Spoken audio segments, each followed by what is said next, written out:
নমস্কার, আমি পারুল। আর আজ সকালবেলায় চলে এসেছি কাকিমাদের বাড়ি। দেখতে দেখতে পৈতের আজ 3 দিন পেরিয়ে গেল। তো আজ ছিল ব্রহ্মচারীকে বের করানোর দিন। তো আমার যা যেহেতু ভিক্ষামা হয়েছে, তো ভিক্ষামাকেই বের করতে হয় ঘর থেকে। আর দেখো, ওকে চোখ বেঁধে ঘর থেকে বের করানো হয়েছে। একে একে সমস্ত নিয়মকানুন শুরু হয়ে গেছে। আর এই যে গোটা নারকেল, তারপর হাতের ধাগা কাটা হলো। তো ব্রাহ্মণ একে একে সমস্ত নিয়ম কানুন বলে দিচ্ছিল, আর এই যে সবাই মিলে হেল্প করে সমস্ত কিছু করছিল। তারপর শুরু হলো মন্ত্র উচ্চারণ।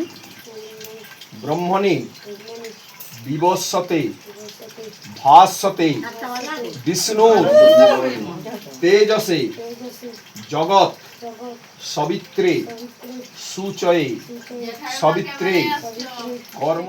তো এই যে সূর্যদেবের পুজো করার ছিল, তো সমস্ত পুজো পাঠ সমস্ত কিছু হয়ে যাওয়ার পরে এই নিয়মগুলোকে কি বলে আমি ঠিক জানি না, কিছু ভুল হয়ে গেলে ক্ষমা করে দিও প্লিজ। প্রথমবার দেখছি। তারপরে এই যে সমস্ত পুজো পাঠ করার পরে সব প্রণাম করা হলো, এবং এই যে ভাইকে সবাই মজা করে বলছিল সবাইকে একটু আশীর্বাদ করো, তোমার ব্রহ্মচারী হাত শেষ হলো। তো এই সমস্ত মজা ঠাট্টাই আর কি করার পর চলে এসেছি একটু ফটো তোলার জন্য।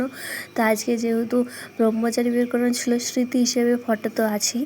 তো সমস্ত ফটোশ্যুট করার পর সবাই মিলে ফটো তোলার পর এই যে এবার ভাইকে নিয়ে যাওয়া হচ্ছে, মানে সৌরদীপকে নিয়ে যাওয়া হচ্ছে মন্দিরে, যেখানে ওর পৈতে হয়েছিল। তো সেখান থেকে ঠাকুরকে প্রণাম করানোর পরে ওখানেও কিছু নিয়ম ছিল, সেগুলো করানোর পর এবার নিয়ে যাওয়া হবে আমাদের বাড়ি। আজকে যেহেতু বেরোনোর দিন, ভিক্ষিমাদের বাড়িতে মানে থাকতে হয়, তো সেহেতু আর অবস্থা দেখো বাইরে ওই দিন মানে এত বৃষ্টি পড়ছে, আর আমাদের অবস্থা সব ভিজে ভিজেই চলছে। তো ভিজে ভেজে এখানে তো মন্দিরে চলে এসেছি, আবার দাঁড় করিয়ে ভেজানো হচ্ছে ফটো তোলার জন্য। কী অবস্থা! আর এই যে ভিক্ষে পাওয়ার জন্য ওয়েট করছিল, তো সেও চলে এসেছে। এবার একে একে ফটো তুলছে। তো আমার ছোটো মেয়েকে নিয়ে ফটো তুলে সবাই যাবে, তখন আমার বড় মেয়ে বলছে আমিও ছবি তুলবো। তো দেখো, ওকে নিয়েও সবাই ফটো তোলা হয়ে গেল। আর আমাদের সবার এত ফটো তোলার নেশা, একবার দেখো সবাইকে, বৃষ্টিতে ভিজে ভিজেই কিন্তু সবাই ফটো তুলতে রাজি। ফটো শ্যুট বললে তো সবাই এক পায়ে রাজি। তো দেখো এবার মন্দিরে এই যে এখানে পৈতে হয়েছিল, তোমরা তো আমার আগের ভিডিওতে সবাই দেখেইছো।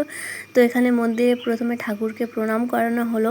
তারপর আর এইদিকে দেখো আমার ছোটো মেয়েও কিন্তু কিছু কম জানে না, সেও ঘুম থেকে উঠেই সোজা চলে এসেছে। আর আমি যেহেতু স্নান করিনি, তাই মন্দিরের ওপরে উঠিনি। তো এইদিকে দেখো মন্দিরে ওর সাথে 2-1টা ফটো তোলা হলো। আর যা নিয়ম ছিল, আমি তো যেহেতু উঠিনি তো ভেতরে বুঝতে পারিনি। তারপরে এই যে নিয়ে চলে আসা হয়েছে আমাদের বাড়িতে।